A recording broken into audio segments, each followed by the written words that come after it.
La guerra llegaba a su fin. El presidente del gobierno de la República, Juan Negrín, creía que la victoria dependía de la disciplina del ejército y de la política de resistencia a ultranza. En la España de Franco, sin embargo, nadie creía en la paz negociada. Fallaron, por lo tanto, todos los intentos de acabar la guerra por medio de la negociación. Esa política de resistencia está muy bien reflejada en las palabras de Lluís Companys, presidente de la Generalitat, en las de Negrín, pero sobre todo en el largo documental francés que se incluye en este programa, estrenado en febrero de 1939, un último intento de apoyar la resistencia del pueblo español frente al fascismo. En él se critica la farsa de la no intervención, se incita al pueblo francés a la solidaridad con el pueblo español y se advierte de los peligros que supondría para Francia que España cayera en manos de las potencias fascistas.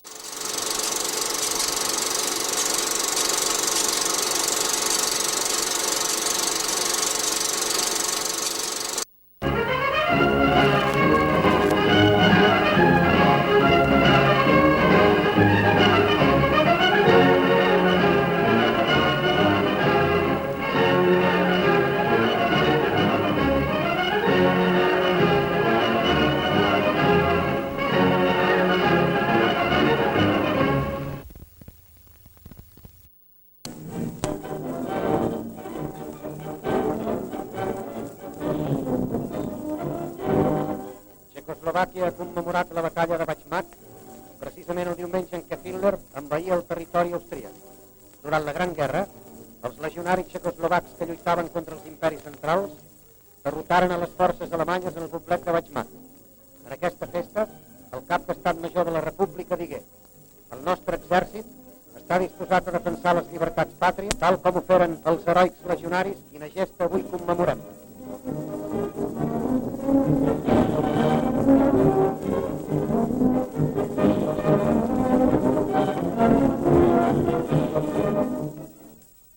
El president ha dit: qui ets tu? Soc un català situat en el fortí incrementable i invencible de l'amor i la defensa de la meva terra. Lluito contra els invasors de la pàtria. Lluito davant del món i de l'espai infinit pel nom i l'existència de Catalunya. Vull guanyar i merèixer la pau que estimo. No podria viure sense llibertat. Visca Catalunya!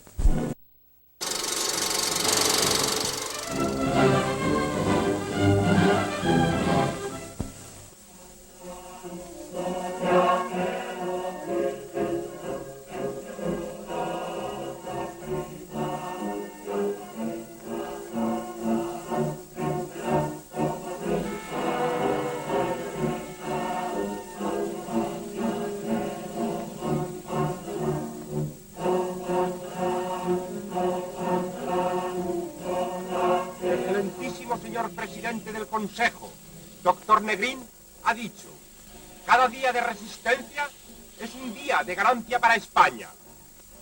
Las seguridades que el gobierno ofreció a los combatientes en orden al material no son vanas. Si hay resistencia, habrá material.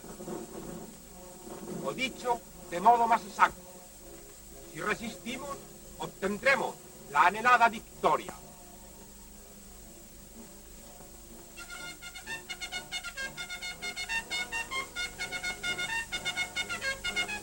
Una sola orden en cada conciencia: resistir. El soldado en el frente, el obrero en el taller, la mujer en el hogar, el niño en la escuela, han de resistir.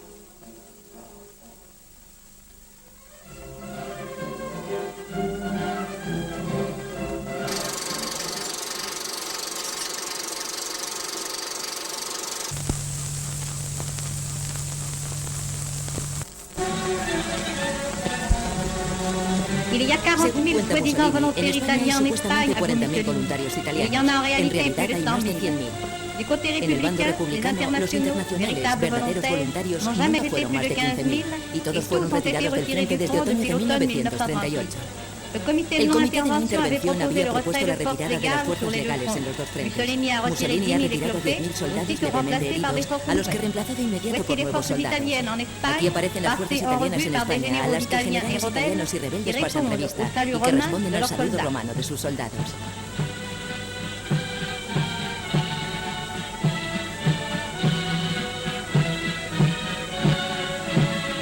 Una cantidad formidable de material alemán e italiano están a disposición de Franco, ahora que ya no queda ni un solo combatiente extranjero en el frente republicano. Los hombres de las brigadas internacionales ya se han marchado de España. Aquí aparecen en medio de unas manifestaciones de reconocimiento popular.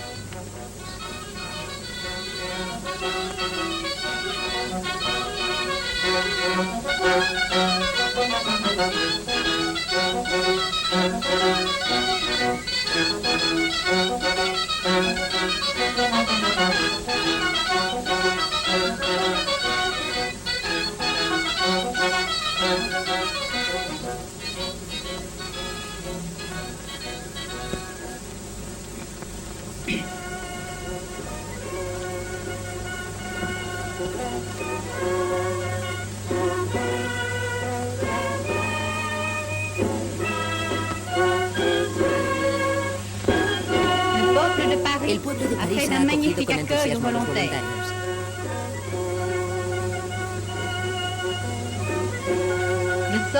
La suerte de Francia está ligada a la de la España republicana.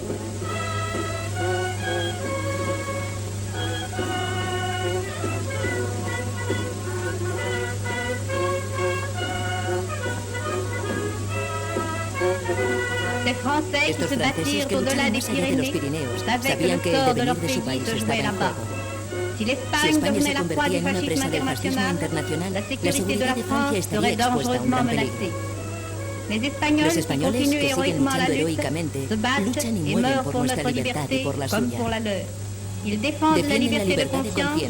Y aquí vemos el entierro religioso de un vasco que cayó en el frente por defender su grande y pequeña patria, para vengar la muerte de los obispos asesinados en su país por Franco.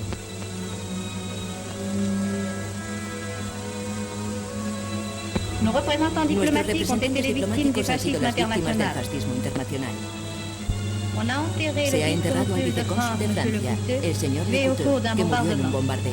50 barcos franceses ya han sido atacados por barcos piratas fascistas. El ataúd que contiene los restos del vicecónsul francés es conducido al buque de guerra para su repatriación.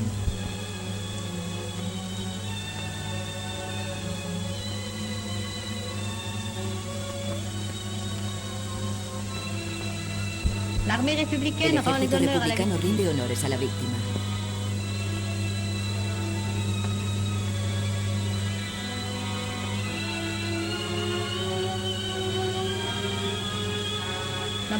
El embajador francés, don Éric Labonne, asiste a las exequias de este diplomático, asesinado por una bomba fascista.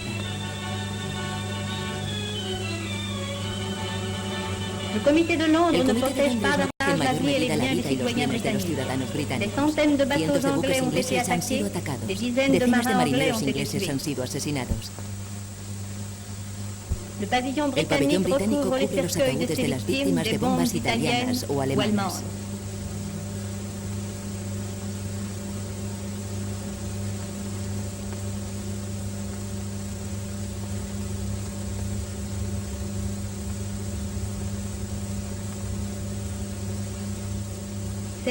Estos marineros son los supervivientes del naufragio de uno de los 35 buques ingleses hundidos por los torpedos italianos o alemanes. El pabellón de los dos círculos negros de la no intervención y cenas en los mástiles de los buques no impidió su ataque, y 6 representantes del Comité de No Intervención han sido asesinados. Desde el comienzo de la guerra, unos submarinos de origen supuestamente desconocido, al igual que unos buques piratas que acatan las órdenes del fascismo internacional, surcan el mar Mediterráneo y el Atlántico con el fin de apoderarse de su control. ¿Están siendo controladas por España las rutas marítimas francesas y británicas? El eje Berlín-Roma que triunfa en España podría cortar las rutas marítimas que conectan a Francia con sus colonias en África y en Indochina.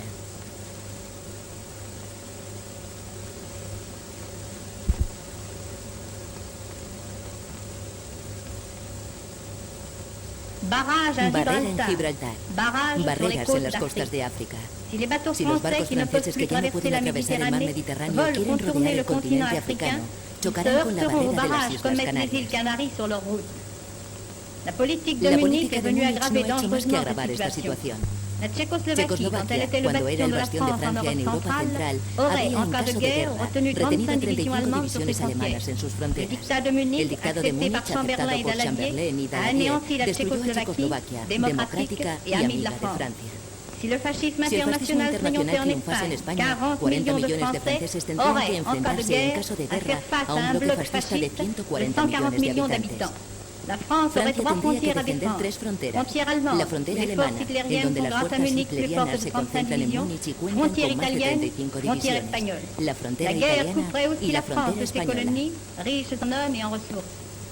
España, las Islas Baleares, Cerdeña e Italia forman una barrera en el Mediterráneo. Fernando Po, colonia que se encuentra próxima al Congo, las Islas Canarias y Galicia formarían una barrera en el Atlántico.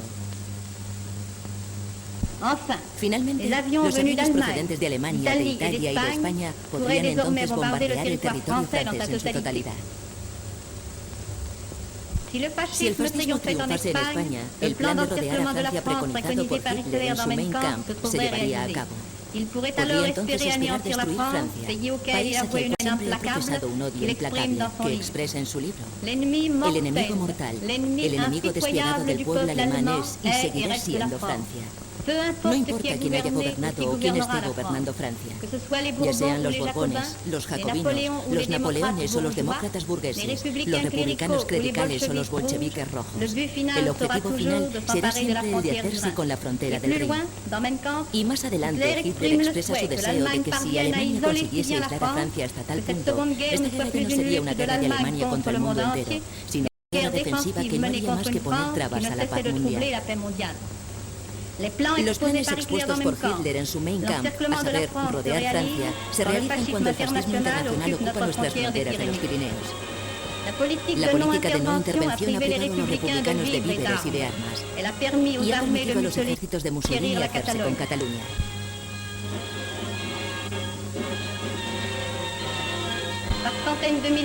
Decenas de miles de mujeres y niños tuvieron que huir a pie, perseguidos por las bombas y por la metralla de los aviones. Estas pobres gentes tienen que atravesar los Pirineos a pie, luchando contra el viento y contra la nieve. Los niños hambrientos tienen los pies congelados.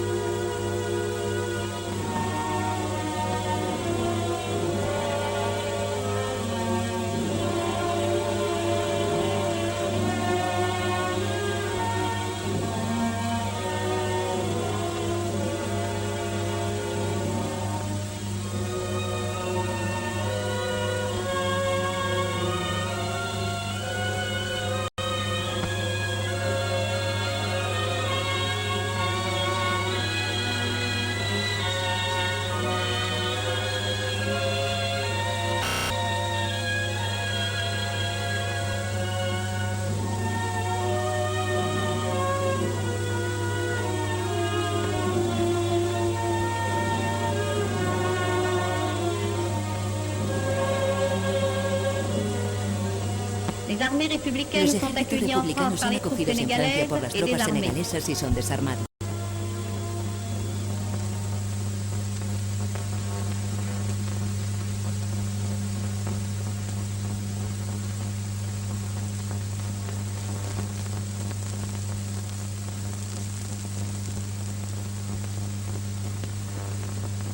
Bajo la vigilancia de los guardias republicanos, los héroes son enviados a campos de concentración, en donde se amontonan como si fuesen ganado.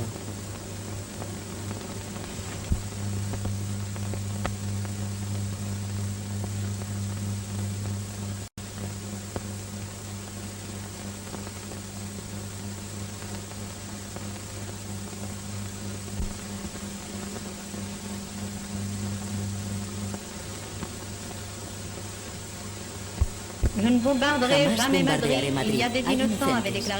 Es lo que había declarado Franco. Pero todos los días los aviones alemanes e italianos se ensañaban con Madrid, con Valencia y con todas las ciudades y pueblos de la España republicana, que pese a sus esfuerzos no consigue conquistar.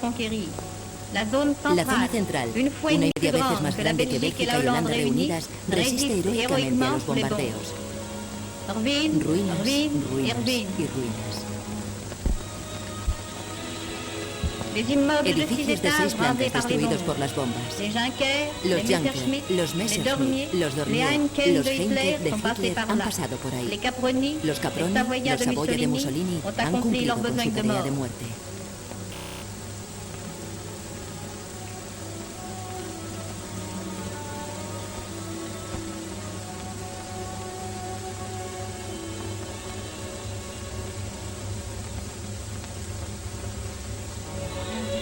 El Comité de no Intervención ha prohibido a los republicanos hacerse con defensas antiaéreas, un arma estrictamente defensiva. Ruinas, ruinas y ruinas. Las escuelas no se libran de los ataques, al igual que los hospitales. Los enfermos son asesinados en sus camas, los niños en sus pupitres.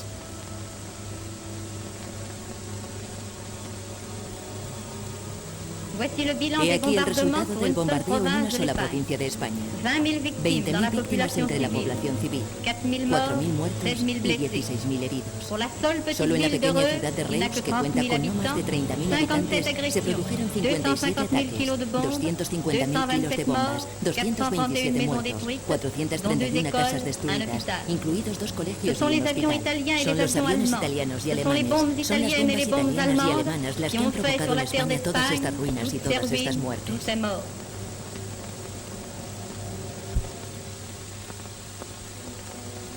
Tantos horrores no han conseguido acabar con las fuerzas de resistencia españolas. Las fábricas republicanas trabajan a jornada completa, pero el material que fabrican es insuficiente para satisfacer todas las necesidades.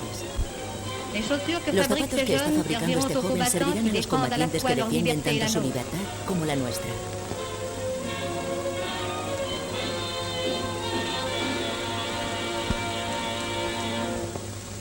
Los obreros muestran estos zapatos a delegados venidos de Francia.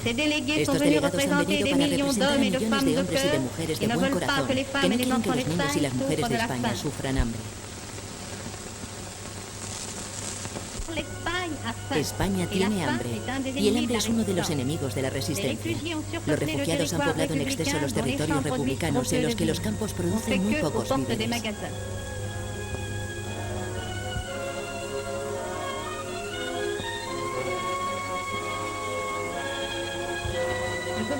El gobierno francés no quiere devolver a España 1.400 millones de oro que se encuentran en el Banco de Francia. Estos 1.400 millones permitirían comprar el excedente de trigo francés para alimentar a los niños españoles que están hambrientos debido al bloqueo de las costas. El pueblo francés quiere hacer todo para impedir que un pueblo amigo sufra de hambre. Un pueblo cuya lucha también es la lucha de los intereses y de la libertad de Francia. Los miembros del Socorro Popular recogen por todo el país leche condensada para los niños españoles más pequeños.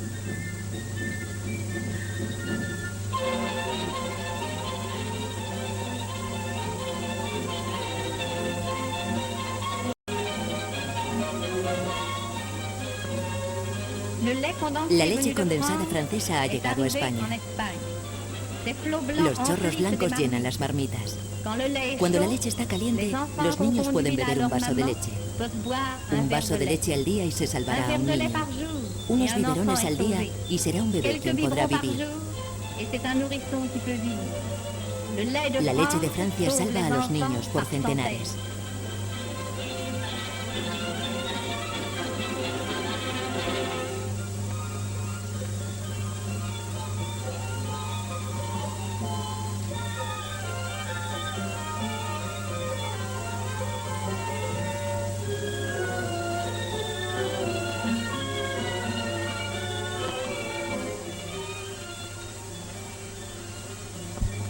En todo el país, los miembros del Socorro Popular recaudan dinero para los niños de España, al igual que también reúnen fondos para la infancia desdichada de Francia, para las víctimas de la represión y para los huelguistas.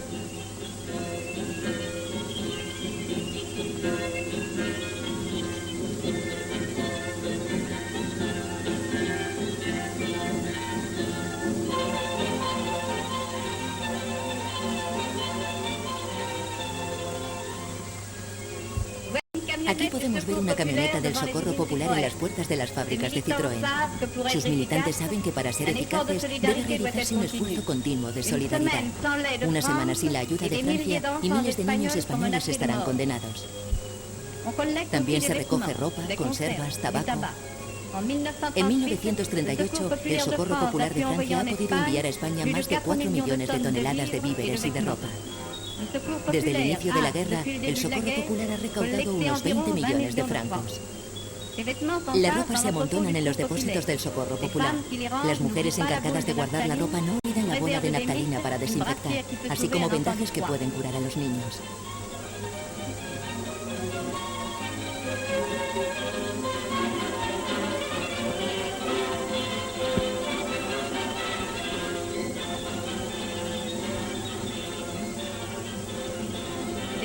Las cajas que contienen los zapatos se cierran con clavos. Se amontonan unos sacos enormes y hace falta todo el vigor de un robusto almacenero para llevarlos hasta un camión cercano.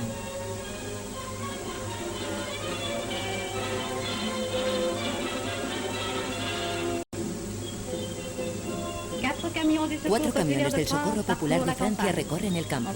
Aquí podemos ver uno que se para en la puerta de una granja. Los agricultores, que no ignoran el sufrimiento de sus hermanos españoles, les han dado más de 100.000 toneladas de víveres. El granjero aporta patatas, que podrán alimentar a toda una familia española.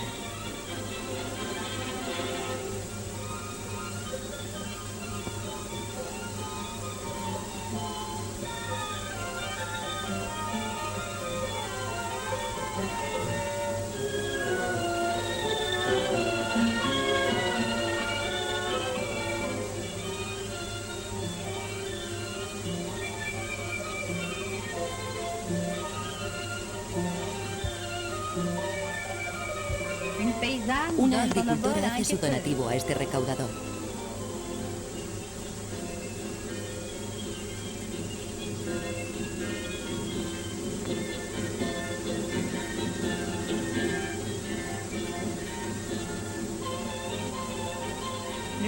El agricultor que pasaba por este campo deposita su donativo en una hucha. El pueblo francés, tan generoso, tan compasivo con las desgracias humanas, desea aliviar el sufrimiento del pueblo español. Pero para que todos estos deseos se conviertan en una realidad, hace falta que las organizaciones, como las del Socorro Popular, desempeñen un trabajo maravilloso. Así pues, ya hemos enviado más de 100 millones de francos a España desde el inicio de la guerra. Este tren va cargado de ropa y víveres procedentes del mundo entero. Para llenar todos estos vagones han sido necesarias cientos de reuniones, pancartas, recaudaciones en las fábricas, en la calle y en el campo. Ha sido necesario que los hombres diesen por caridad su tiempo y el fruto de su trabajo.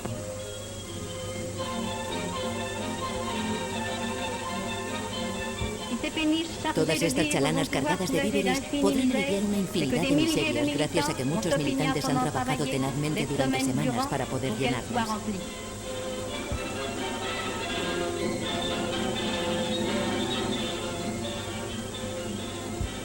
En Marsella se carga un barco de víveres que los hombres y mujeres de Francia envían a los españoles.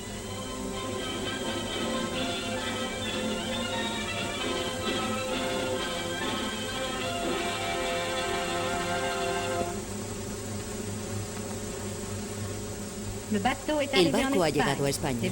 Las barcas engalanadas van a su encuentro.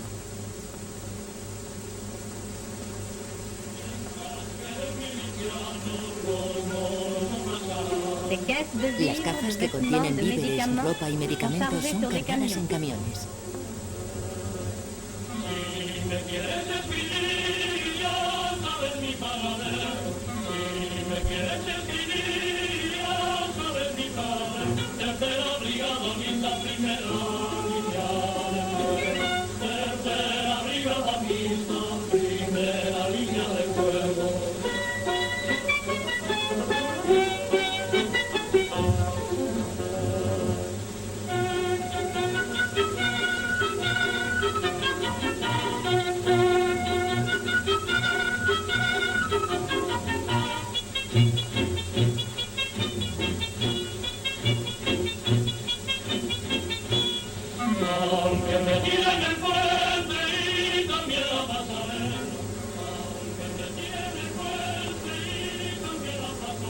El pueblo español manifiesta su reconocimiento al pueblo francés cuando los camiones atraviesan con entusiasmo las anchas avenidas de la ciudad.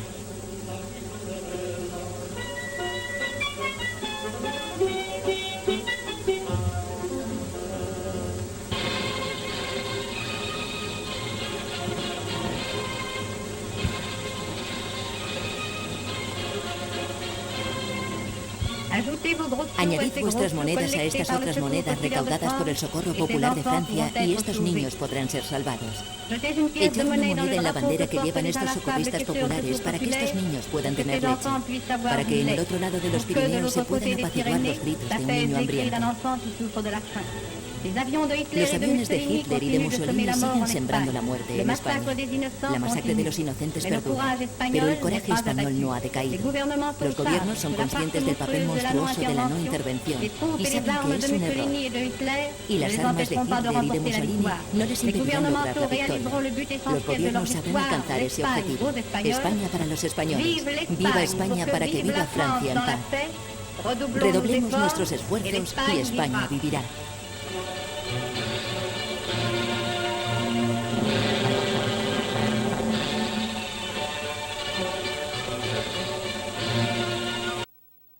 Los dos documentales que cierran este programa son franquistas y pertenecen al Noticiario Español de febrero de 1939.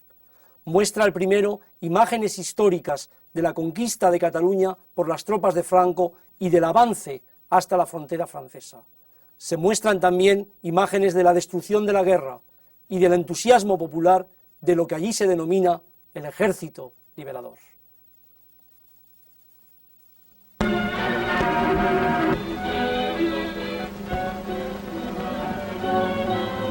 El ministro de la Gobernación visitó Sitges al día siguiente de ser liberado.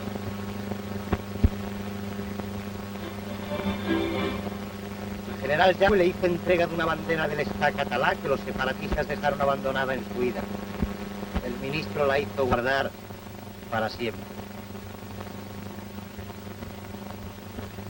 Bajo el saludo del pueblo pasearon los dos hombres. El general entraba en Barcelona a los 2 días. Después de tomar Tarragona, nuestra su marcha victoriosa hacia el norte.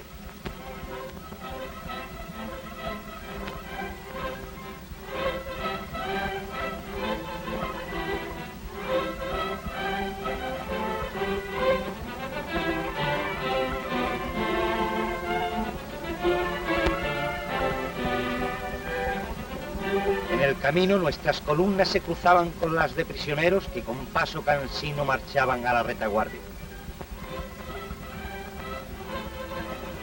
Al paso de nuestros soldados se abren las sonrisas y las manos. En Villanueva y Geltrú, los rojos volaron con dinamita a la fábrica de neumáticos Pirelli. Para esta labor de destrucción es para lo que reservan su coraje. Con esta catástrofe dejaron sin trabajo a 1.500 obreros.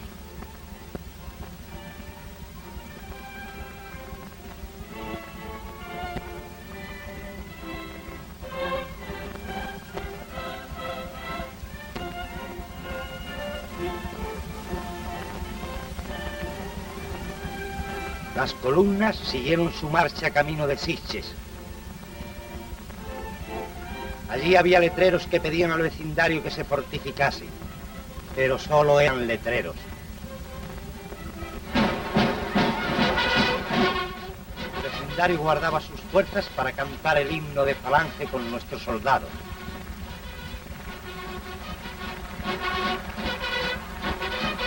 De todas las esquinas surgían aclamaciones. De todos los balcones volaban los pañuelos. Entre la algarabía comenzaron a caer las fechas fatídicas y los nombres de vulgares criminales como Durruti, que 2 años de locura habían encumbrado.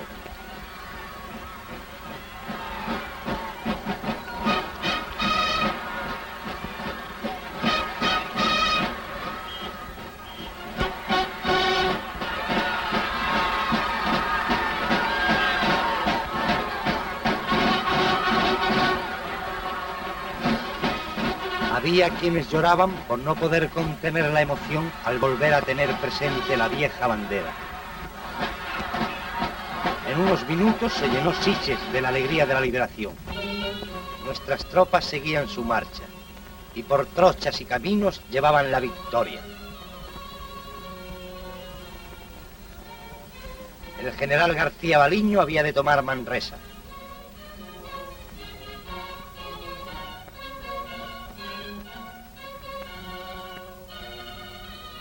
No obstante la voladura de los puentes, la organización constante del ejército derrotado, y siguiendo la marcha arrolladora y triunfal de nuestros heroicos soldados, se llegaba ante Manresa a la hora fijada. Poco después se entraba en ella. La industriosa y riquísima ciudad se libraba sin daños importantes del horror de la guerra.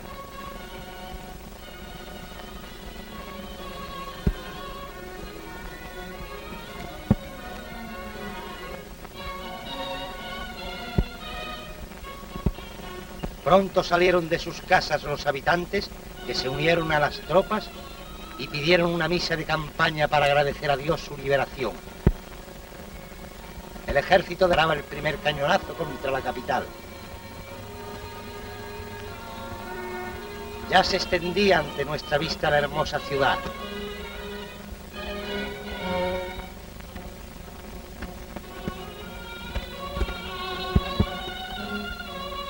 Por la diagonal entran los tanques.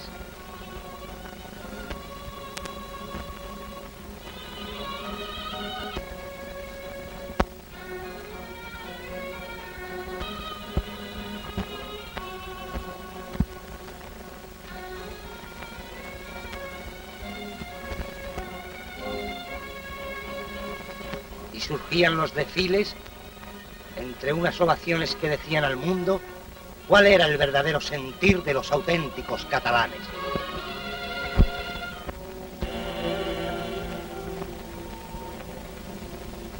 En la casa que habitaba Negrín ha sido descubierta una caja de apariencia vulgar que llevaba su nombre.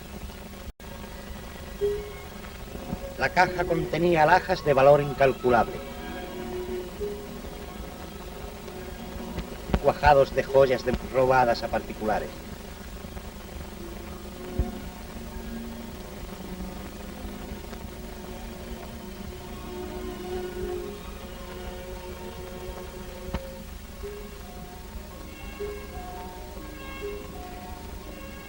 Tal vez estos impertinentes estuvieran destinados a Margarita Nelke. Y unas coronas de vírgenes procedentes del saqueo de las iglesias. Una de ellas pertenece a la Virgen de las Angustias de Toledo.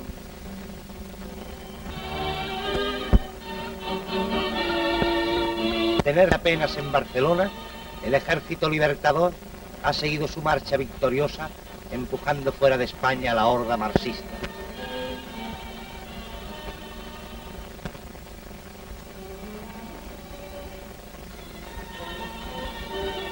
Puentes y carreteras dinamitadas son leves obstáculos para su marcha. Los zapadores trabajan en la reconstrucción de los caminos y pronto pueden pasar por ellos el grueso del ejército.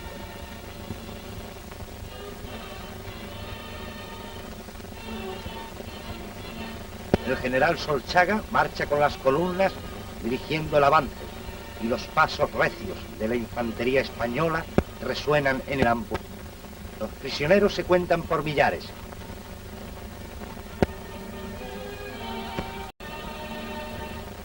Por todos los pasos y recodos del paisaje asoman los rostros curtidos de los soldados de España y los payeses comprueban como no era cierto aquella infamia que hablaba de invasión extranjera.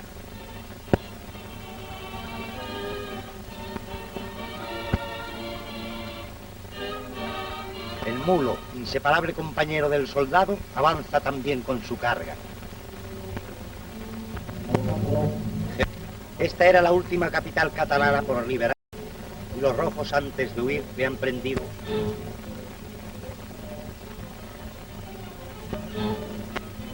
Como acostumbran, han destruido las fábricas y los centros de trabajo.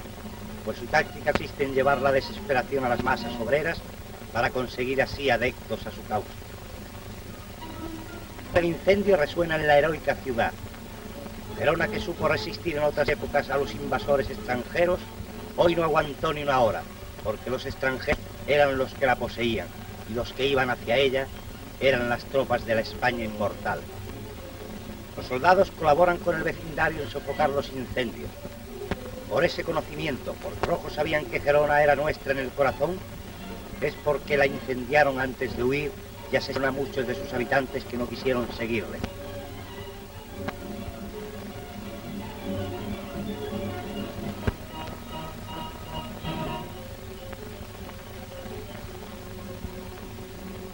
Los tontos de circo abrían tiendas en todas partes. Al huir los rojos, la gente de Gerona entraron en los depósitos de víveres y encontraron, como en Melona, enormes cantidades de alimentos de los que habían estado privados tanto tiempo. Soldados y paisanos fraternizan y por calles y plazas se vuelve a oír el nombre de España. En medio de tanta tragedia, la población de Gerona tiene aún fuerzas para sonreír, pues las llamas no lograron abrasar la alegría de...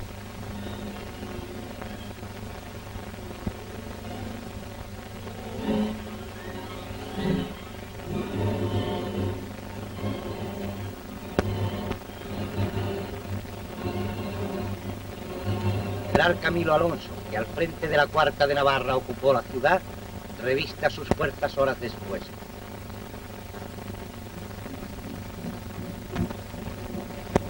Por la noche ardía Gerona, pues nuestras tropas seguían la marcha hacia el Pirineo.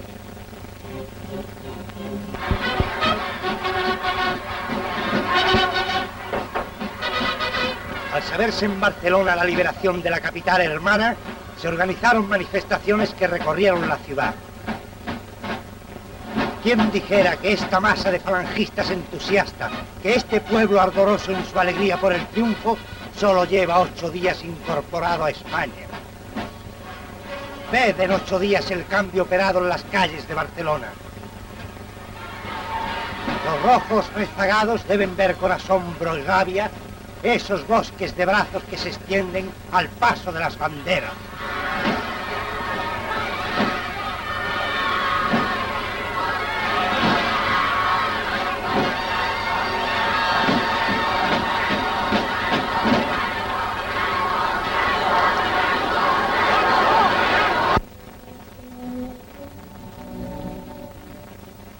El cuerpo diplomático acreditado en Barcelona visitó las checas del SIN, dándose cuenta de lo que los rojos entendían por la causa de la libertad. Estas son celdas donde se amontonaban las víctimas. Puertas de la nevera, nichos de cemento, congelados donde las encerraban desnudas. Las celdas con dibujos alucinantes que operaban sobre el cerebro de los desgraciados, ya medio enloquecidos por los golpes, el hambre y el terror. Estos niños les pedían el cónsul de caminar.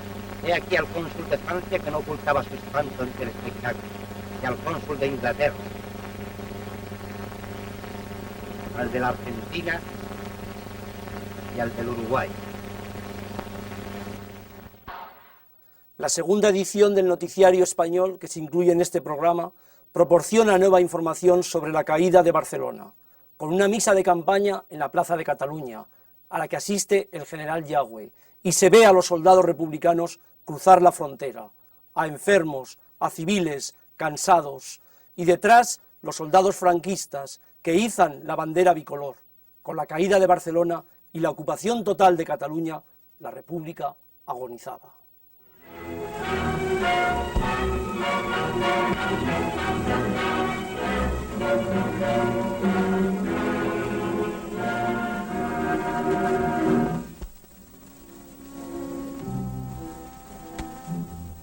Alcazaba de Málaga. De entre un montón de viejas casas malagueñas está surgiendo remozada y limpia una antigua alcazaba levantada por los árabes. El ayuntamiento prosigue las obras con gran afán, transformando una colina cubierta de tugurios en un palacio y unos jardines de la más rancia estirpe.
Desde los primeros momentos de la guerra, actúa en el frente la compañía de propaganda de transmisiones militares.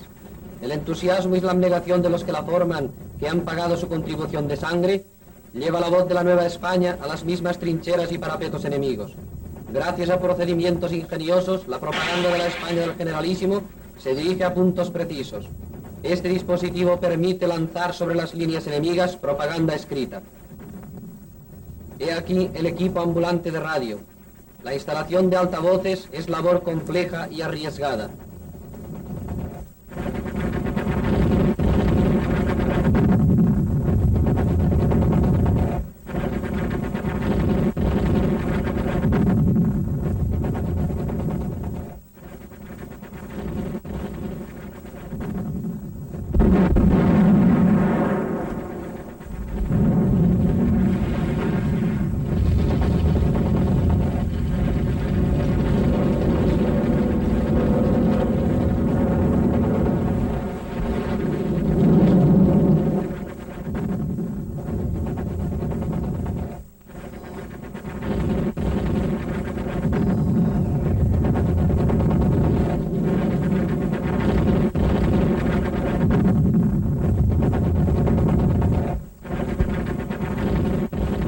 ¡Soldados rojos! ¡Dejad las armas! ¡El caudillo perdona y redime! ¡Seguid el ejemplo de vuestros camaradas pasados a nuestras líneas! ¡Solo así lograréis la victoria! El enemigo acecha y frecuentemente acierta, pero no importa, han de oír y oirán. Un altavoz de repuesto intentará correr la aventura con mejor suerte.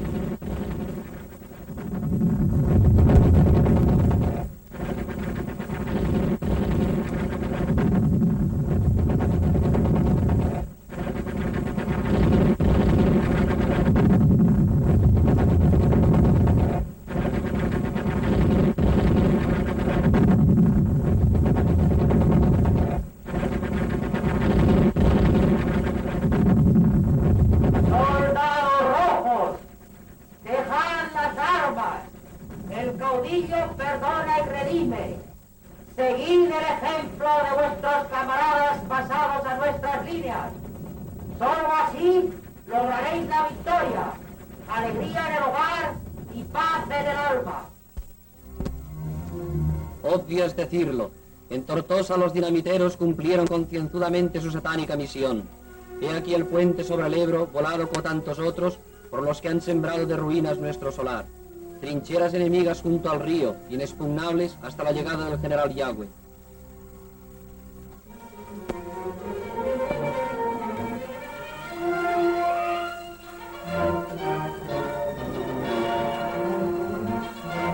En Tortosa y Tarragona, Auxilio Social ha multiplicado sus esfuerzos y ha logrado prestar servicios inestimables, en tanto se ha normalizado la vida de ambas poblaciones catalanas. Durante muchos días, mujeres, ancianos y niños han recibido los cuidados de la institución de la Falange, que ha subvenido generosamente a todas las necesidades de las poblaciones liberadas.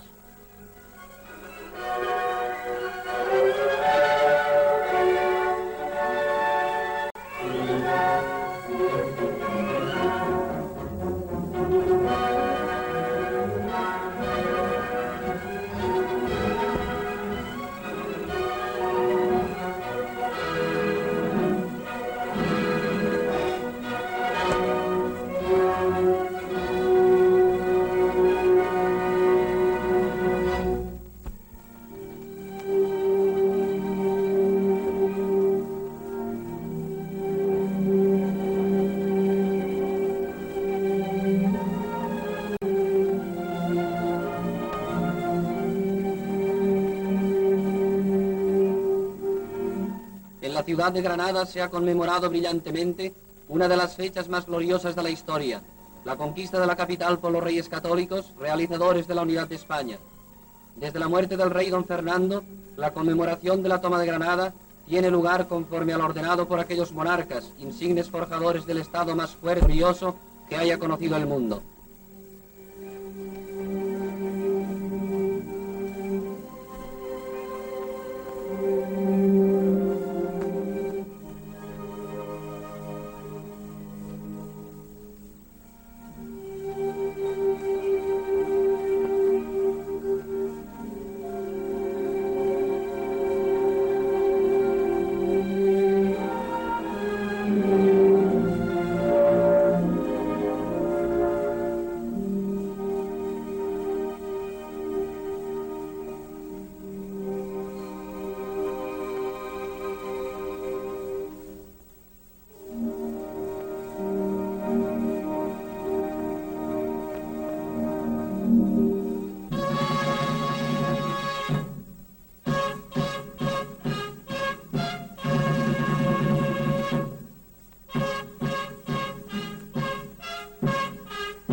El día en que el rey moro Boabdil entregó las llaves de la ciudad a los vencedores es recordado por las autoridades y el pueblo en extraordinaria solemnidad y júbilo. Ahora que la España de Franco vuelve a recuperar la unidad española en la guerra, las fiestas conmemorativas de la rendición de Granada han revestido excepcional interés.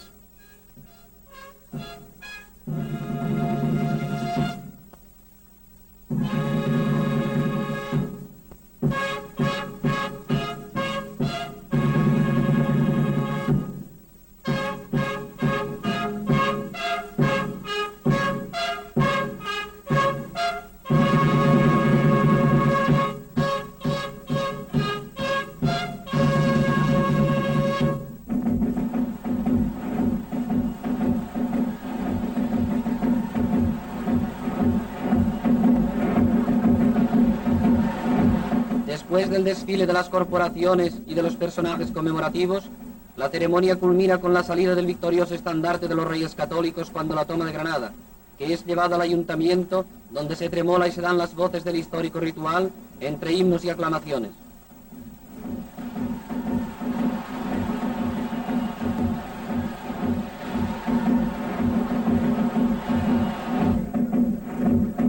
He aquí el altar de campaña de la reina Isabel, los atributos de su mando, su corona y cetro. He aquí la espada del rey Fernando.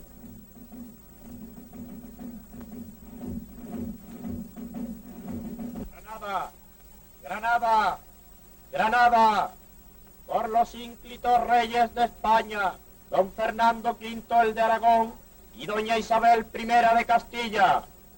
¡Viva España! ¡Viva Franco! ¡Viva Granada!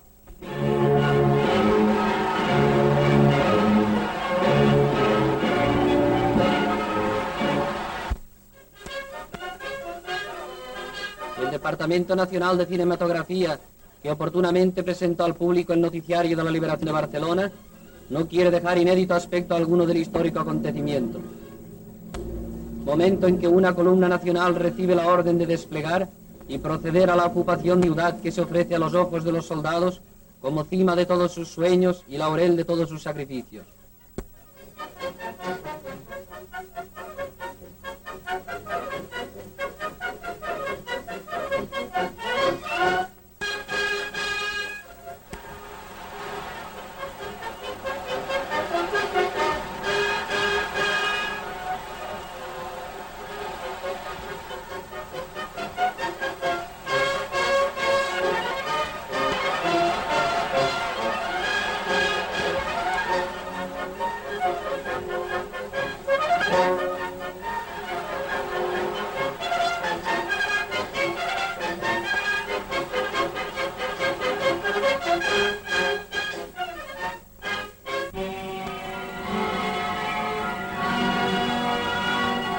Aspecto de la primera misa de campaña que se dijo en la Plaza de Cataluña.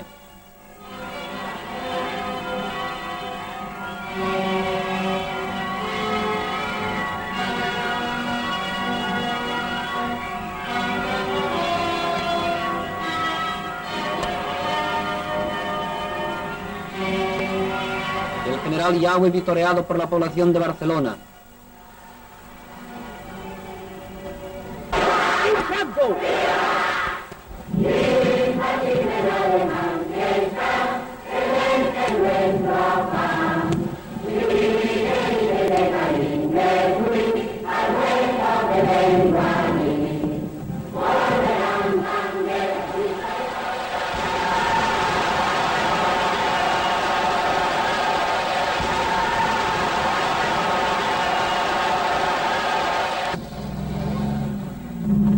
Epílogo de la guerra en Cataluña. Las legiones enemigas se refugian en el suelo de Francia con armas y pertrechos, arrastrando en masa informe ancianos, mujeres y niños.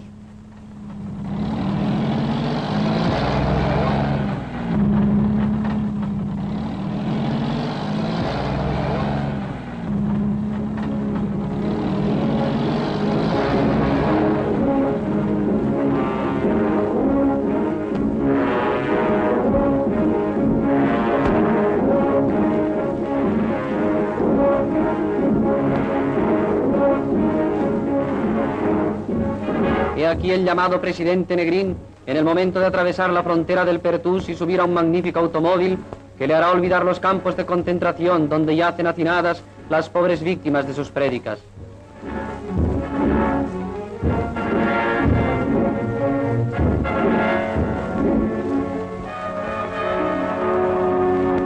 Llegada de los soldados de la Victoria al Pertús, los jefes de los destacamentos español y francés cambian unas palabras y la bandera rojigualda es izada entre el entusiasmo indescriptible de las tropas.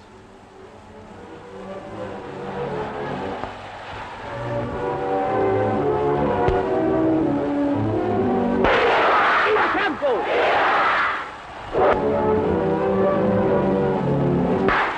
¡Viva España!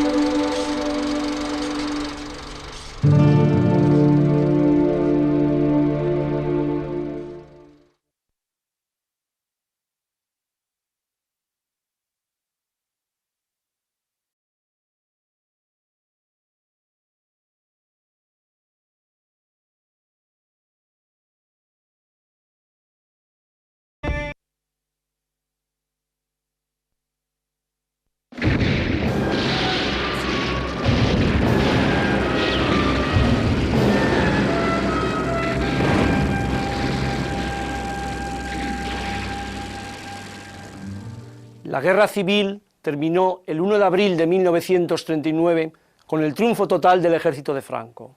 Los tres primeros documentales del noticiario español reflejan la victoria y la fusión entre el catolicismo y la patria. El 19 de mayo de 1939, 120.000 soldados desfilaron ante el Generalísimo en una ceremonia de apoteosis político-militar. Antes de esa ceremonia, el general Varela, en nombre de la patria, le impuso a Franco la Gran Cruz Laureada de San Fernando, la máxima condecoración que solo se concedía al rey. Franco, situado en la tribuna levantada en el Paseo de la Castellana, viste uniforme militar, con camisa azul de falange y la boina roja de los carlistas.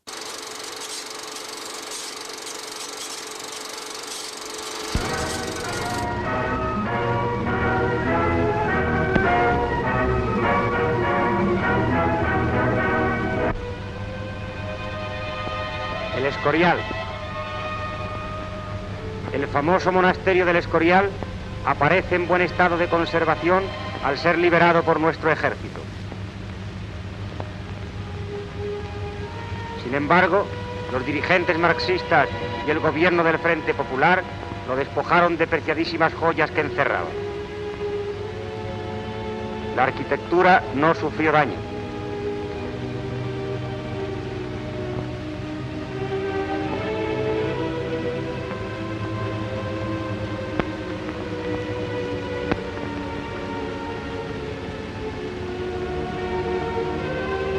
Desapareció la biblioteca que encerraba tesoros incalculables para la historia y en sus salas y galerías faltan sus cuadros más preciosos que han sido robados.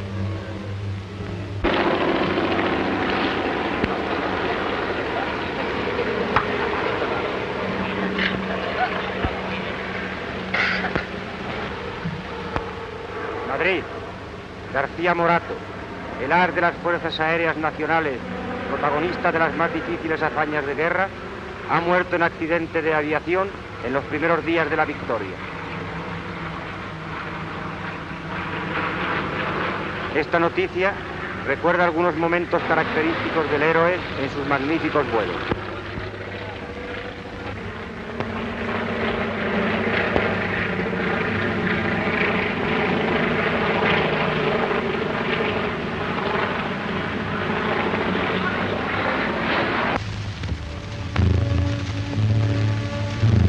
Madrid y el ejército rinden tributo de devoción a su memoria y el acto del entierro constituye una ceremonia impresionante de emoción y sencillez. Sus compañeros, bravos pilotos nacionales, llevan el féretro.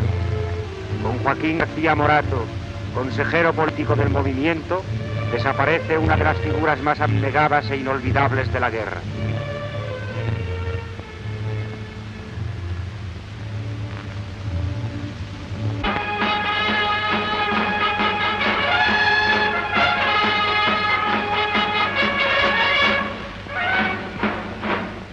Alicante. El puerto mediterráneo de Alicante vuelve a España.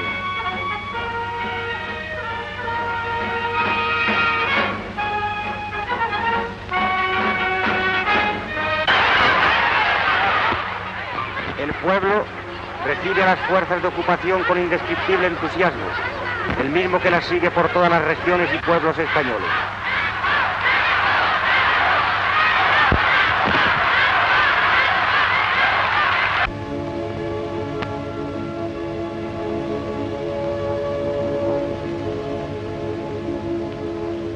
Madrid, en el cuartel de la montaña, donde las turcistas asesinaron la oficialidad y soldados que secundaban el movimiento en las jornadas de julio del 36, tiene lugar una misa de campaña.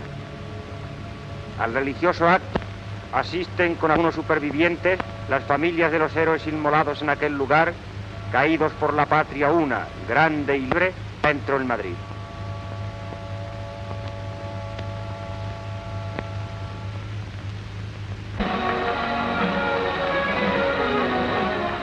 Burgos. Con el ceremonial acostumbrado en esta clase de actos, tiene lugar la presentación de cartas credenciales ante su excelencia el generalísimo Franco del excelentísimo señor embajador de la Gran Bretaña.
Murcia. Recién liberada la ciudad de Murcia, se verifican en ella los actos de la Semana Santa y por sus calles vuelven a verse las tradicionales procesiones y los famosos pasos.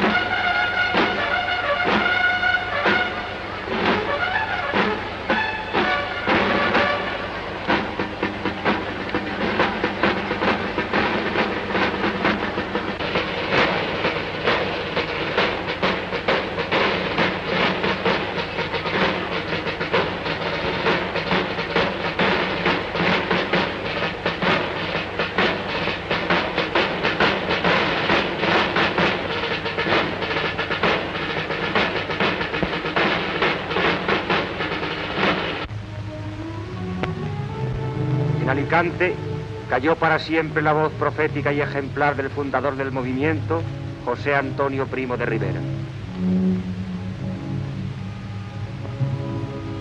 Esta es la cárcel de Alicante donde José Antonio sufrió prisión y fue fusilado el 19 de noviembre de 1936.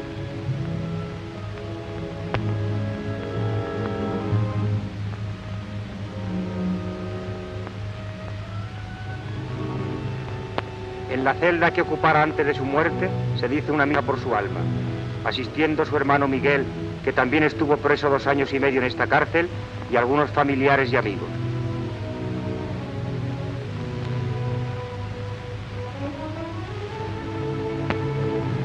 Este es el lugar donde el cuerpo de José Antonio fue acribillado por las balas de los piquetes marxistas.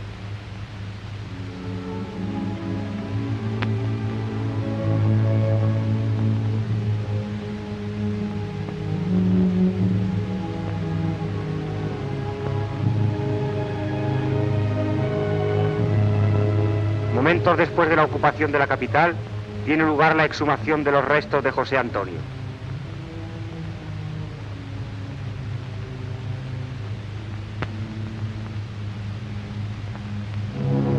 El cadáver es reconocido por las medallas que llevaba en el pecho y que sus hermanos le dieran para el trance final, siendo colocado en un nicho del cementerio hasta que la patria le rinda honores y le traslade al panteón definitivo.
Valencia, la bella ciudad levantina, recibió al ejército liberador jubilosamente. Valencia, donde residió el gobierno rojo activo, primero de Madrid y luego de Barcelona, aplaude al paso de los héroes que han terminado la guerra con la victoria rotunda de las armas nacionales, sin pactos ni contratos humillantes, bajo el mando del caudillo.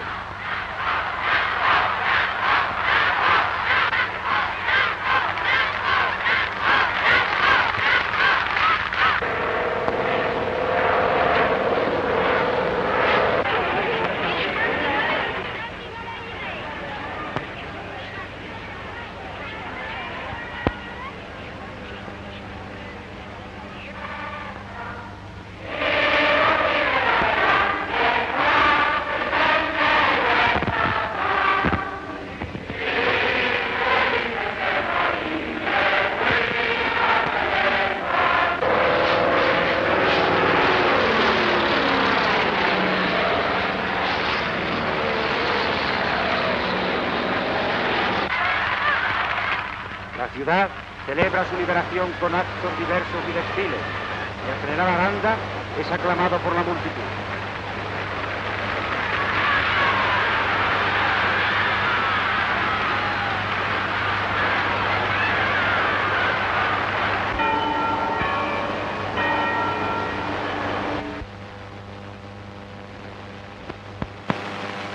Porque solo quisimos la victoria o la muerte, logramos la victoria.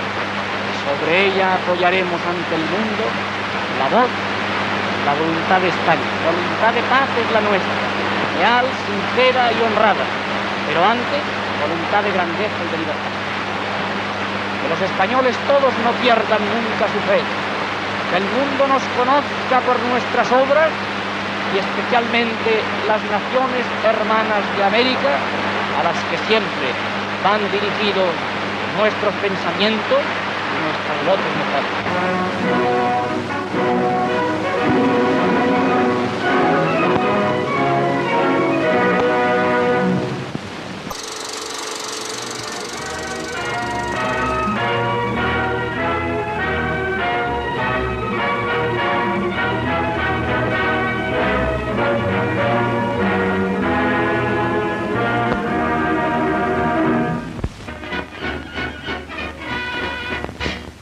Madrid, elegida por Felipe II como sede y presidencia del más vasto imperio que ha conocido el mundo, y una de las capitales más encantadoras de la tierra que inmortalizaron a través de los siglos pintores y poetas, era ya una ciudad moderna y cosmopolita que a sus gracias únicas y a su refinamiento y señorío tradicionales unía el perfeccionamiento moderno de la gran urbe.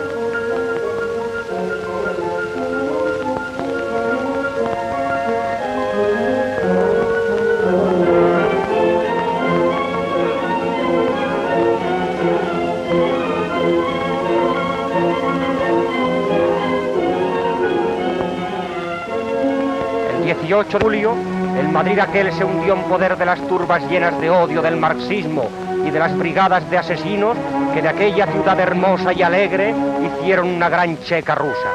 Las iglesias fueron destruidas y los palacios quemados y deshechos. La tiranía más cruel e inhumana que recuerda la historia se apoderó de Madrid. Con látigo soviético soportó un martirio lento y horrible.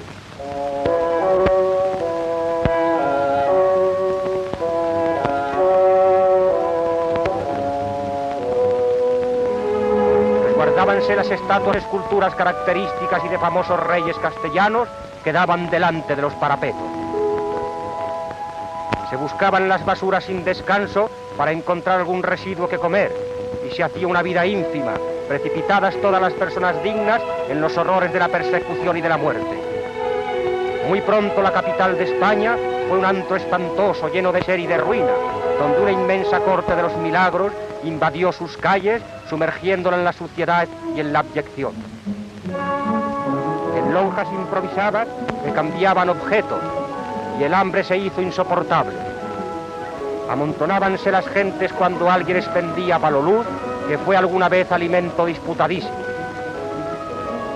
Zapateros improvisados y toda clase de vividores se instalaban en plena vía pública y se recogían corteza de árbol para tener alguna vez fuego que llegó a faltar por completo. La ciudad vino a ser una tumba que nada recordaba el Madrid de otro tiempo. Los asesinatos alcanzaban una cifra inverosímil y la gran urbe parada, agarrotada, yerta, en poder de sus enemigos, vivió un terror dantesco, esperando siempre la hora de su liberación por los gloriosos ejércitos de Franco.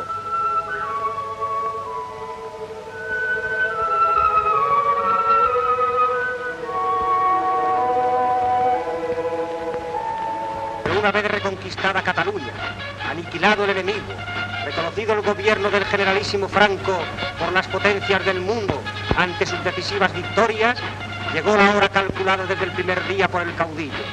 La ocupación de Madrid sin disparar un solo tiro y sin llegar a convertir la ciudad en un campo de batalla. El día 28 de abril, en los frentes de Madrid reinaba intensa emoción. Las fuerzas nacionales se preparaban para la entrada en la ciudad, la cual, vencido por completo el enemigo, estaba ya en poder de los falangistas, a los que 2 años y medio de persecuciones y de horrores no pudieron exterminar por completo.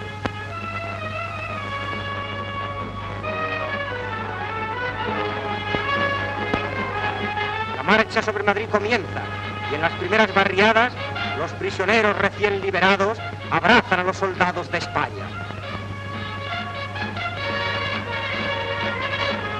Las columnas avanzan, abandonadas sus posiciones, y se cruzan con grupos de soldados que se presentan. Todos llevan en sus rostros el júbilo que les produce el encontrarse ya en poder del Ejército Nacional.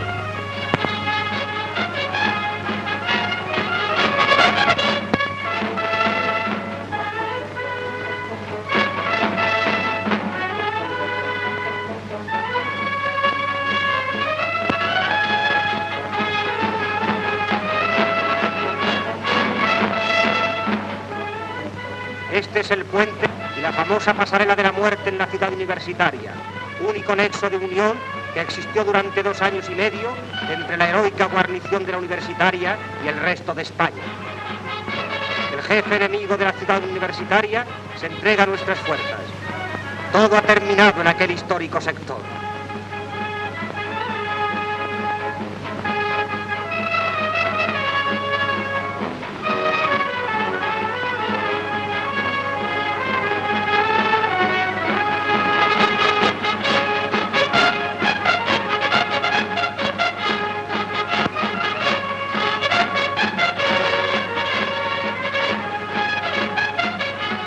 primer tabor de regulares entra en Madrid. La urbe a lo lejos espera inmóvil y agotada como un considerable cadáver la llegada de la auténtica patria. Pero Anda se ha sumado a ella en un último esfuerzo de vitalidad y de desesperación, demostrando al mundo que, en efecto, era una ciudad mártir y agarrotada por el marxismo, cuyo yugo terrible aspiró siempre a vencer para convertirse en la capital de la España una, grande y libre.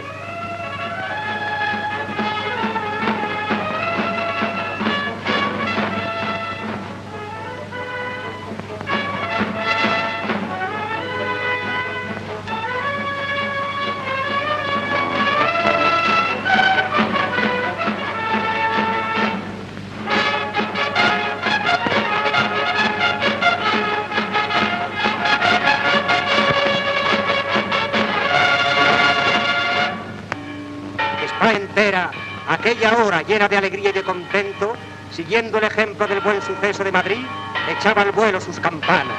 Campanas de nuestras catedrales, que en el norte y en el sur, en Levante como en el oeste, gritaban al viento que Franco es invencible y que Madrid era ya de España. En la capital, la gente hambrienta abandonaba sus tiendas sin calor para salir a recibir a los soldados nacionales.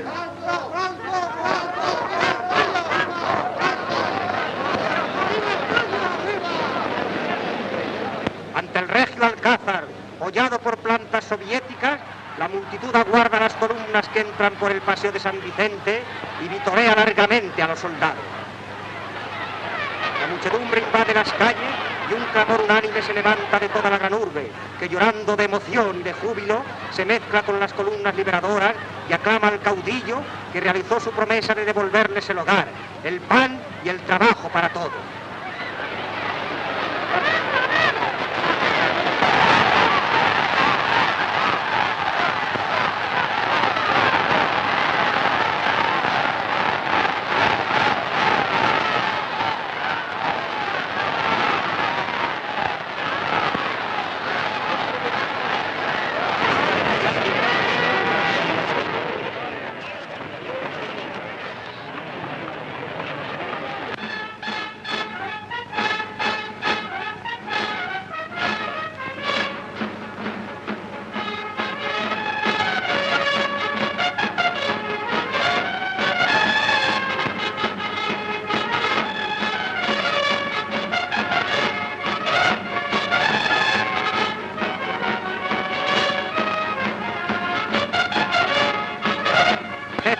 Rendidos al vencedor, son conducidos por las milicias de Falange Española tradicionalista y de las FONS, que con sus escuadristas se apoderaron de la ciudad, desarmando los últimos intentos de la Revolución Roja.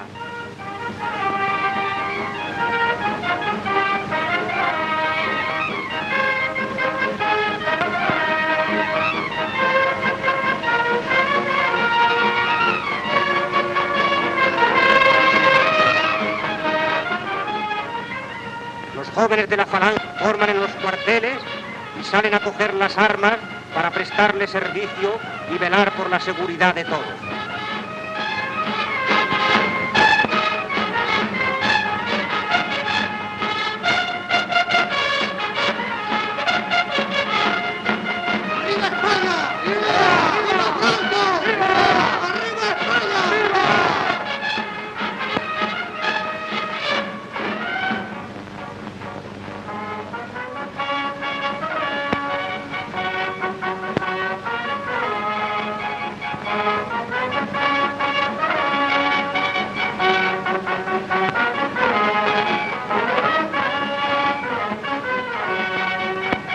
Nuevos tabores de regulares, banderas de Falange Española tradicionalista y de las FONS, batallones van en Madrid por diferentes barrios y sectores.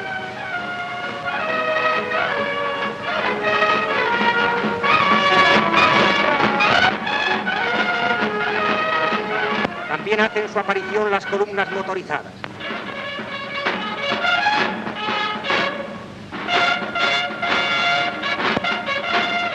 Por la calle de la Princesa, por el paseo de Extremadura, camino de Atocha, van los soldados de España a apoderarse de Madrid. La Gran Vía les da su abrazo de bienvenida. Madrid, El corazón de Madrid es ya de Franco.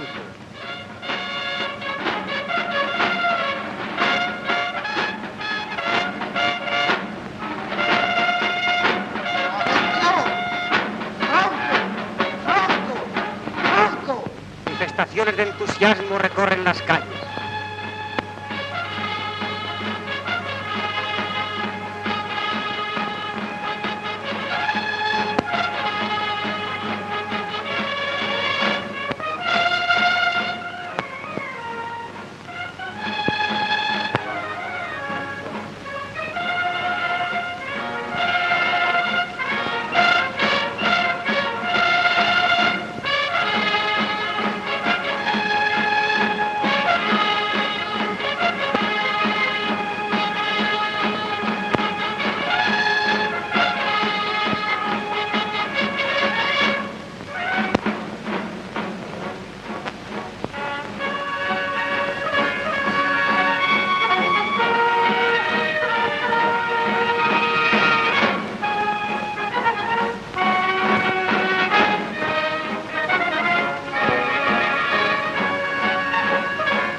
Presuntos flechas colaboran en el restablecimiento de la normalidad, descubriendo la famosa estatua de las Cibeles con una actividad digna del mejor premio.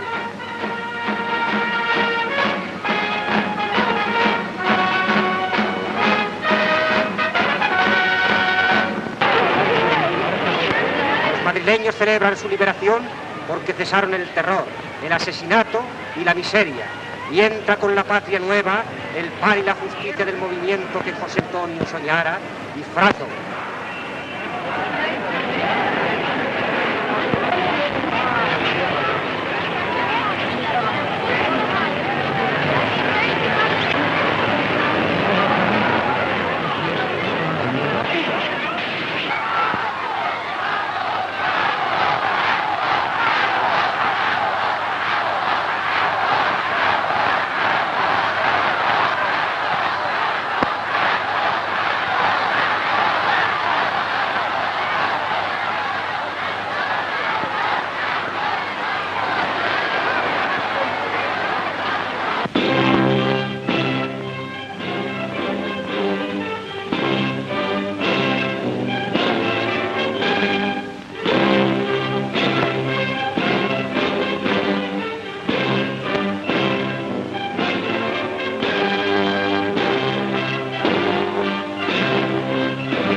Maquinero rojo, nada vale. La gente lo arroja al suelo con desprecio porque es el pelo del saqueo y de la destrucción de España.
noche sobre Madrid resucitado. Poco después Franco, general de Burgos, lanzará al mundo el último parte oficial de guerra con las palabras memorables: la guerra de España ha terminado y Madrid como España entera es un solo grito: Franco, Franco, ¡arriba España!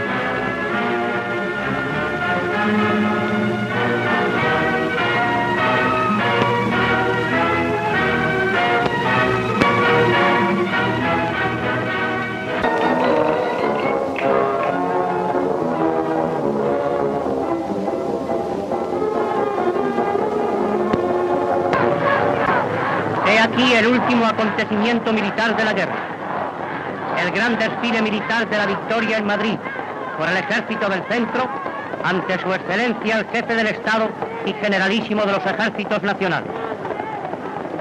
El caudillo, acompañado del general Saliquet, atraviesa Madrid entre las aclamaciones de una multitud que desde la madrugada invadía las calles de la capital. Momentos después, ocupa la tribuna presidencial, situada en el centro del Paseo de la Castellana. El general Gómez Jordana, vicepresidente del Gobierno, da lectura del decreto por el que se concede al caudillo la Gran Cruz Laureada de San Fernando. Por ello, de acuerdo con las atribuciones que le confiere la citada disposición, a propuesta del ministro de Defensa Nacional, ha tenido a bien acordar el que suscribe como vicepresidente del mismo disponer lo siguiente. Artículo único.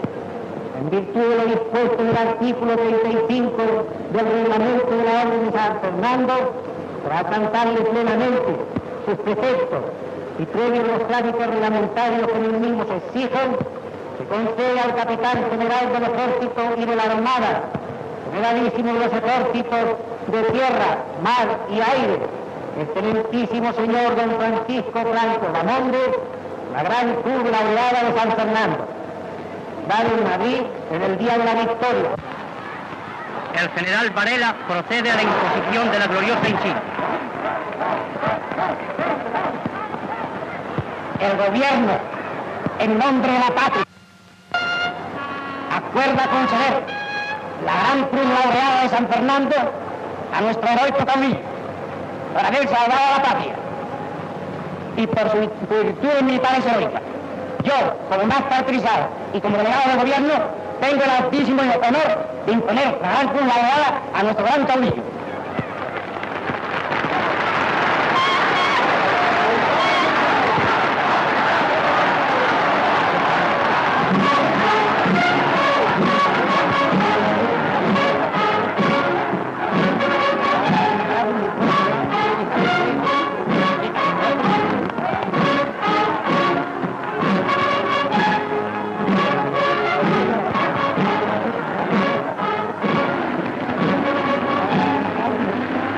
Comienza el gran desfile. A la cabeza del Ejército del Centro va su general en jefe, don Andrés Saliquet y sus estados mayores, seguidos de la escolta de caballería y enlaces motorizados.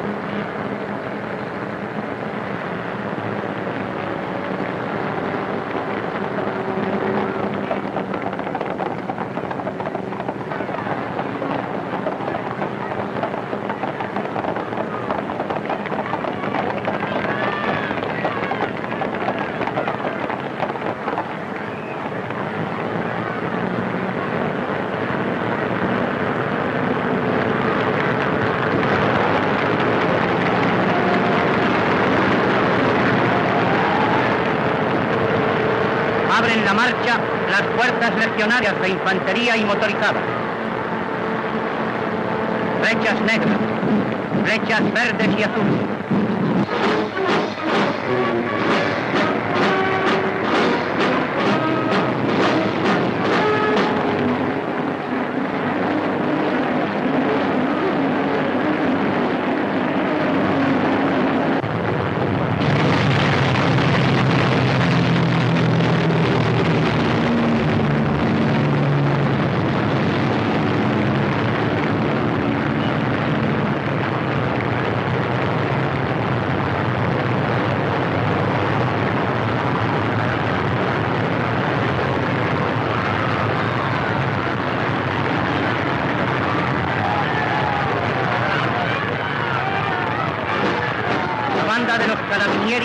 luce el traje de gala tradicional.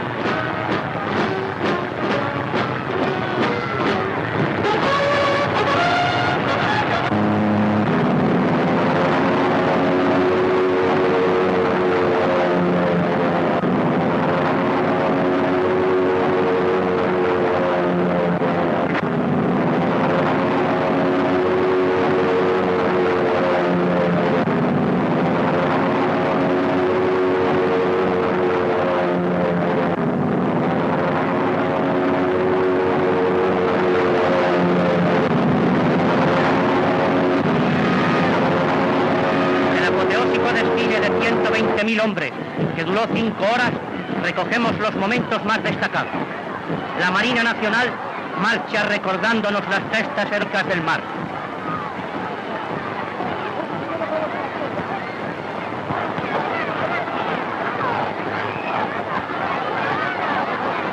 El general Solchaga, general jefe del Cuerpo de Ejército de Navarra con su Estado Mayor, marcha a la cabeza de sus hombres, vencedores en la Guerra de las Montañas.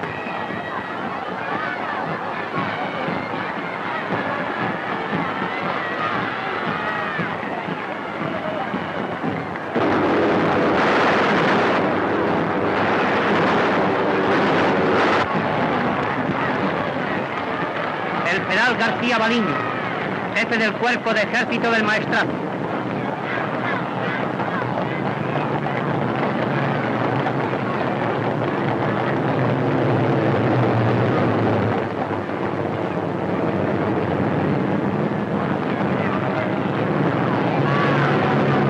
El general Espinosa, al frente del primer Cuerpo de Ejército.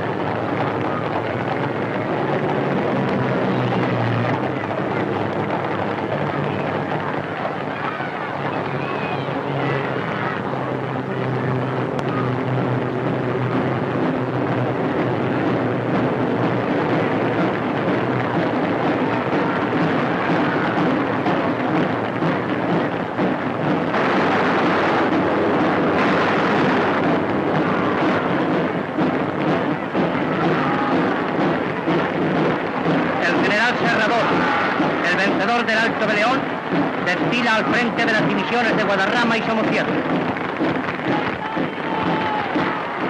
La esposa de su excelencia, doña Carmen Polo de Franco, presencia el desfile.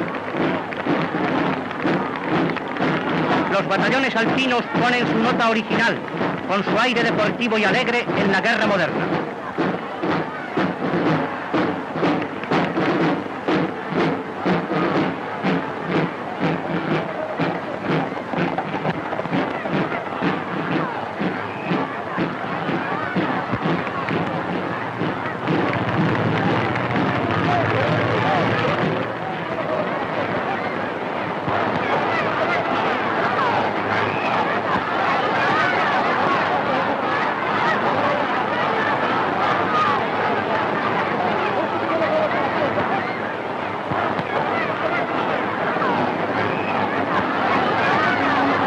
Guirnaldas de aviones engalanan el cielo.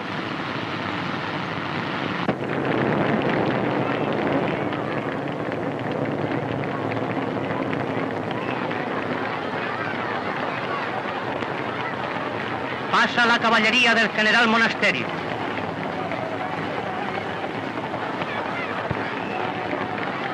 Jinetes españoles, descendientes de las antiguas gestas, que hoy escribieron nuevas páginas asombrosas.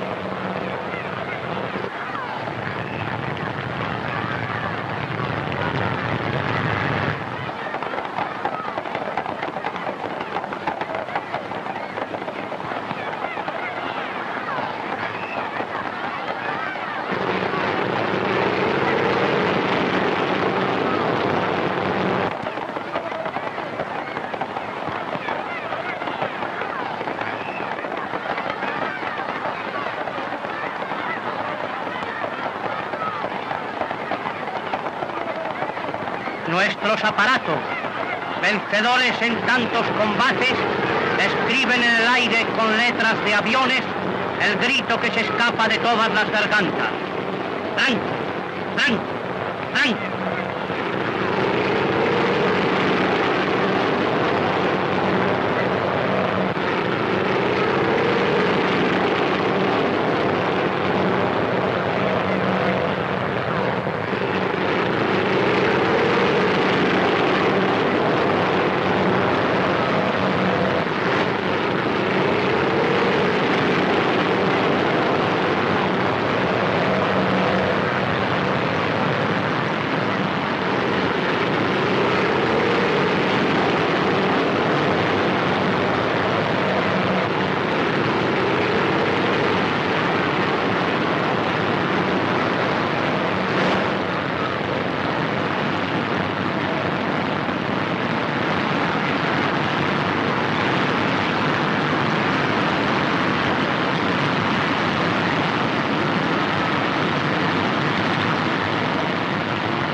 la Legión Cóndor, la artillería, los carros de combate, la infantería mejor del mundo, todos los servicios de la guerra, todas las armas y cuerpos gloriosamente representados.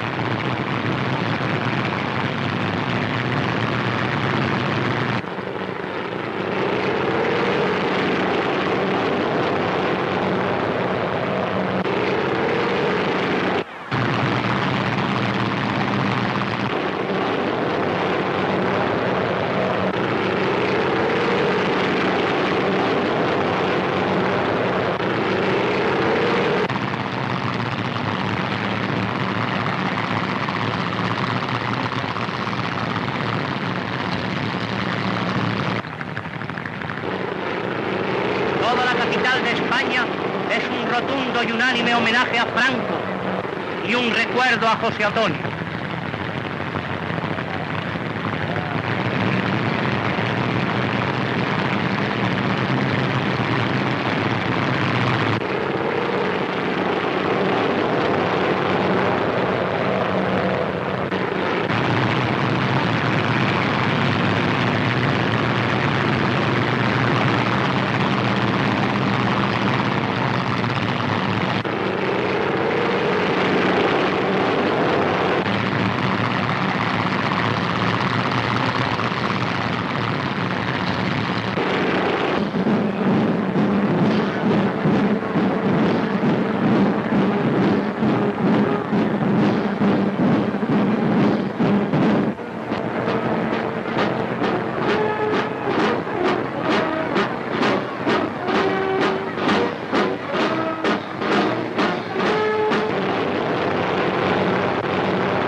Terminado el solemne acto, el generalísimo recorre coche abierto las avenidas y las plazas, recibiendo las incesantes ovaciones de la muchedumbre. El desfile de la victoria en Madrid ha sido el reflejo de la España poderosa que nace. Momentos después, el caudillo decía a todos los españoles, cuando aún se oía el paso firme de los soldados: los laureles de la victoria no se marchitarán jamás. Y acaba este programa y esta serie de la guerra filmada con una locución de Franco anunciando una España totalitaria. Es la historia de la guerra civil. Comenzó con un golpe de Estado contra una república democrática y acabó con la implantación de un Estado totalitario.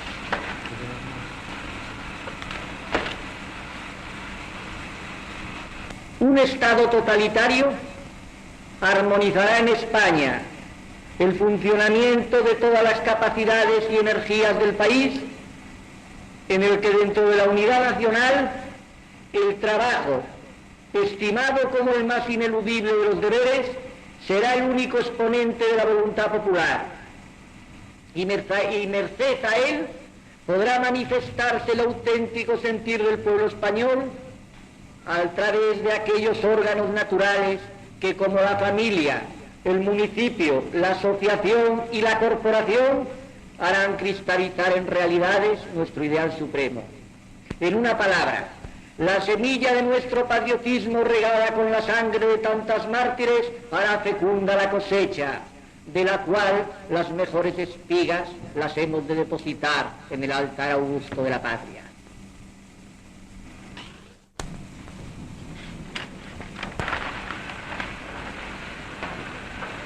La guerra duró casi 1000 días y dejó cicatrices duraderas en la sociedad española. El número de víctimas mortales, según los historiadores, gira en torno a 600.000, de las cuales 100.000 corresponden a la represión en la zona sublevada y 55.000 a la violencia en la zona republicana. No menos de 50.000 personas fueron ejecutadas en los 10 años que siguieron al final oficial de la guerra. Medio millón de personas se amontonaban en las prisiones y campos de concentración de la dictadura franquista en 1939. La guerra y el éxodo dejaron huella.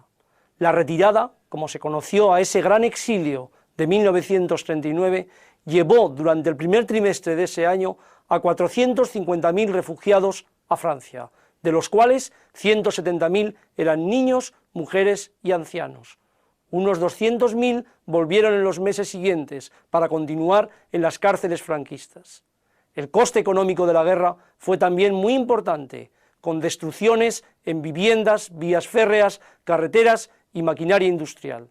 La renta per cápita de 1935 no se recuperó hasta los primeros años de la década de los 50. España quedó dividida entre vencedores y vencidos. Las iglesias se llenaron de placas conmemorativas de los caídos por Dios y por la patria. Por el contrario, a los miles de asesinados por la dictadura franquista no se les registró y ni siquiera se les dedicó una mísera lápida. Durante mucho tiempo solo hubo un lenguaje oficial: vencedores y vencidos, rojos y nacionales. Los vencedores ajustaron cuentas durante décadas con los vencidos, a los que no les dieron ni reconciliación ni perdón. A la guerra civil siguió una paz incivil, cruel, inclemente, pero esa es otra historia, la historia de la dictadura de Franco.